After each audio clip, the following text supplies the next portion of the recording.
এটা পুলিশের আইনি দায়িত্ব। আমাদের পেনাল কোড বলেন, আমাদের সিআরপিসি বলেন, সেই পুলিশকে সেই ক্ষমতা দিয়েছে, কারণ পুলিশের দায়িত্ব, অন্যতম দায়িত্ব হচ্ছে শান্তি রক্ষা করা। হাতে অস্ত্র ছিল? অবশ্যই ছিল। আমি কি অন্ধ মানুষ? তার হাতে লাঠি সোটা ছিল, আমি নিজে দেখেছি। লাঠি দিয়ে সে মেরে আপনি শুনেন, আপনি তো একা দেখেননি নাকি, আরো অনেকেই দেখেছে। সেটাই বলছি। চামচিকা মানিকের মতন একটা ক্লাসলেস পারসন, তার এই বিচারপতি বলতে আমি আসলে নারাজ। কারণ যে মানুষটার আগাগোড়াতে ছিল অধ্যত্ত। দর্শক আসসালামু আলাইকুম। বিচারপতি কালা মানিক সে এখন কোথায় আছে? তার কি বিচার হওয়া দরকার না? তাকে কি বিচারের আওতায় নিয়ে এসে উল্টা দিকে ঝুলানো উচিত না? সে কি বলছিল? সে আবু সাইদেরকে মানে তাকে যে গুলি করা হয়েছে এই বিষয় নিয়ে কি বলছে, এবং সেই টক শোতে আমরা দেখেছি সেই উপস্থাপিকাকে ডাইরেক্ট সরাসরি রাজাকারের বাচ্চা বলছে। তো সেই ভিডিওটা কিন্তু সামাজিক যোগাযোগ মাধ্যমে প্রচুর পরিমাণে ভাইরাল হয়েছিল। দর্শক শ্রোতা, সেই কালা মানিক আজকে কোথায়? তার খোঁজ কি পাওয়া গেল অবশেষে?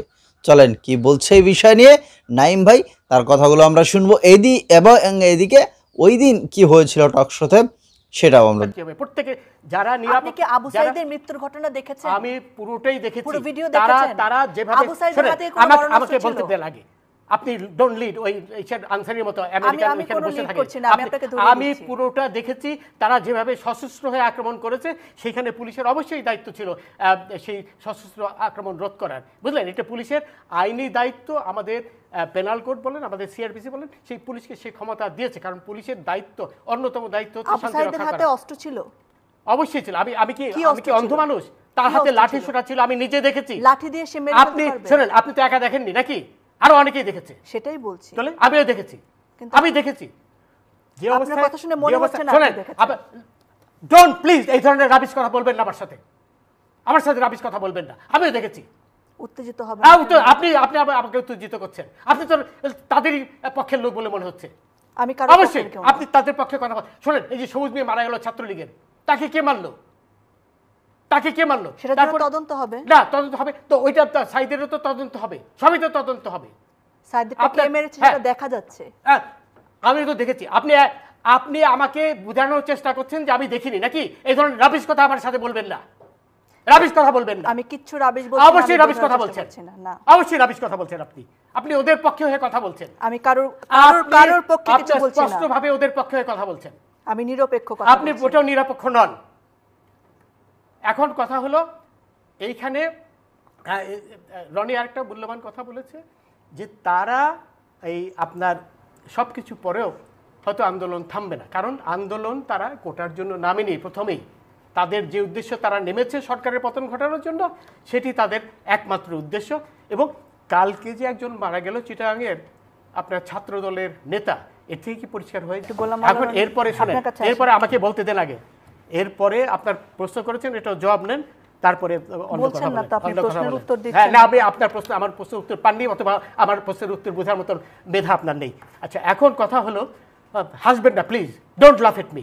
আচ্ছা, এখন কথা হলো যে সুপ্রিম কোর্ট কি রায় দেবে সেটা তো আমরা বলতে পারি না, কারণ সুপ্রিম কোর্ট নিশ্চিতভাবে ব্ল্যাকমেইলড হবে না। সুপ্রিম কোর্ট যদি আন্দোলন না থামে, তাহলে তো তাদের পাকিস্তানে পাঠিয়ে দেওয়া ছাড়া আমাদের আর কোনো গত্যন্তর থাকবে না। কাদের জাস্টিস শামসুদ্দিন চৌধুরী মানিক, আপনি আমার নামটা ভালো করে উচ্চারণ করতে পারেন না নাকি? এটি থেকে বোঝা যাচ্ছে যে আপনি আমার প্রতি আক্রোশ নিয়ে এখানে বসেছেন। আমি যেটা বলেছি ঠিকই বলেছি, এবং আপনার প্রতি যেটা আপনি আমাকে অপমান করেছেন, আমার নামটা পর্যন্ত আপনি ঠিক মতো উচ্চারণ করতে পারেন না। আপনার লজ্জা হওয়া উচিত। এবং রনি যেটা বললো, আপনি এমন ভাব দেখাচ্ছেন যে আপনি একাই সেই টেলিভিশনটা দেখেছেন। আমি যখন বললাম আমিও দেখেছি, তারপরে আবার আপনি আমাকে উইথ ডিউ রেসপেক্ট, আমাদের এই বাংলাদেশে যারা অল জাজেস আছেন, আমি কানে ধরে নিচ্ছি একটা কারণে, মানিকের মতন ছোট লোক, মানিকের মতন চামচিকা, মানিকের মতন একটা ক্লাসলেস পারসন, তার এই বিচারপতি বলতে আমি আসলে নারাজ। কারণ যে মানুষটার আগাগোড়াতে ছিল অধ্যত্ত, ওই ফাঁকি দিয়া ঢুকা, বিভিন্ন ধরনের চাটুকারিতা, দালালি, এমনকি ধরেন অন্য একজন মানুষকে কিভাবে হাউ টু রেসপেক্ট, এটা তার মধ্যে নাই। তো সেই মানিককে নিয়ে কথা বলতে গেলে আজকে আর সাবেক বিচারপতি শব্দটা কারা ঝুলাইছে এই বিচারপতি পর্যন্ত, সেটাও দরকার একটু জানা।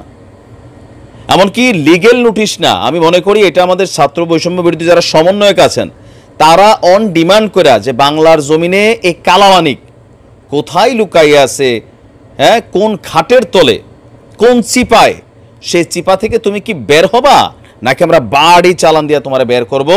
তারপরে শহীদ মিনারে নিয়া, হ্যাঁ, কানের মধ্যে এরকম হাত দেওয়াইয়া ওই যে আমাদের একজন ট্রাফিক সার্জেন্টের সে আদালতের মধ্যে নিয়ে কানে ধরায় বসা রাখছিল, এরকম সে বৈশা থাকবে, পাবলিক তারে দেখবে যে এত বড় একটা আসন, সম্মানের জায়গা, যে বিচারপতি, এই জায়গাটারে এত পরিমাণ নোংরা ছোট করছে যে এই কালামানিকের বিচারটা এই লেভেলে হওয়া উচিত, তার ব্যাপারে মন্তব্য নেওয়া উচিত। কারণ যেই পরিমাণ বাংলাদেশের প্রত্যেকটা ছাত্রকে আবু সাঈদের হত্যাকে নিয়ে এসে যা বলছে, এরপরে তো ভাই তারে মামলার আসামি কইরা শাস্তি হবে, প্রত্যেক জেলায় জেলায় যাবে, এরকম কানের মধ্যে হাত দিয়ে দাঁড়ায় থাকবে। আর যদি কারোর মনে হয় যে আপনাদের কাছে রূপসা টুপসা আছে, গিফট করতে পারেন। আচ্ছা, ঘটনা হচ্ছে বিচারপতি মানিককে প্রকাশ্যে ক্ষমা চাইতে লিগেল নোটিশ পাঠানো হয়েছে।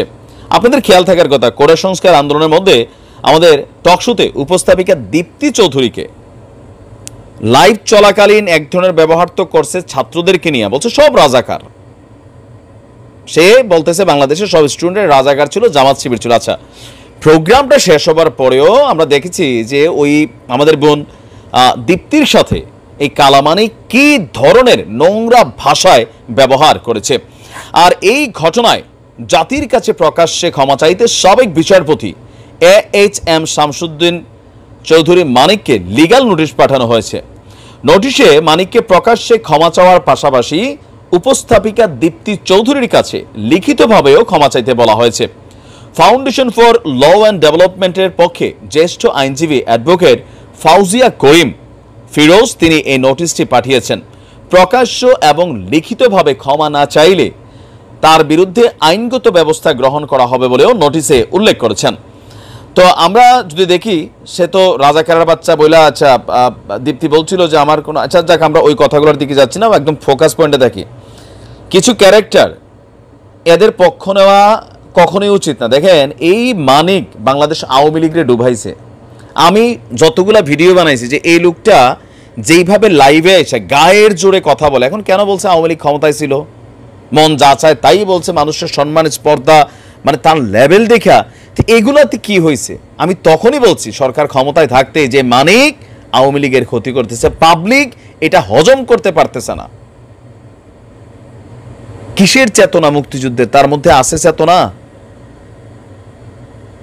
দুর্নীতিবাজ আগাগোড়া একজন মানুষ, সে লন্ডনে ধোলাই খাইছে, সংসদে তার নিয়ে আলোচনা হয়েছে কিভাবে অবৈধ রাস্তায় পই পই করে উপরে উঠা যায়, এটা এই মানিক তার এক্সাম্পল।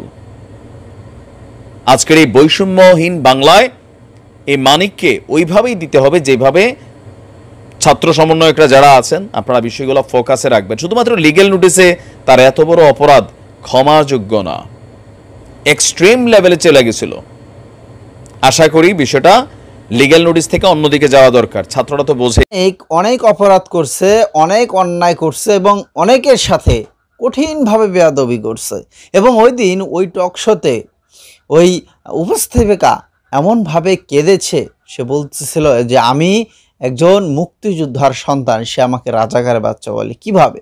দর্শক শ্রোতা, কালামানিক মানে তাকে এমনি এমনি আসলে কালামানিক বলা হয় না। সে কালামানিককে অতি শীঘ্রই আইনের আওতায় আনা হবে এবং কালামানিক কোথায় আছে, কিভাবে আছে, সেটা হয়তোবা আমরা আস্তে আস্তে জানতেই পারবো। আশা করছি নাইম ভাইয়ের কথা শুনে আপনাদের মতামত কমেন্টে লিখবেন। ভালো থাকবেন এবং কালামানিকের যারাই খোঁজ পাবেন না কেন অবশ্যই সরাসরি আইনের হাতে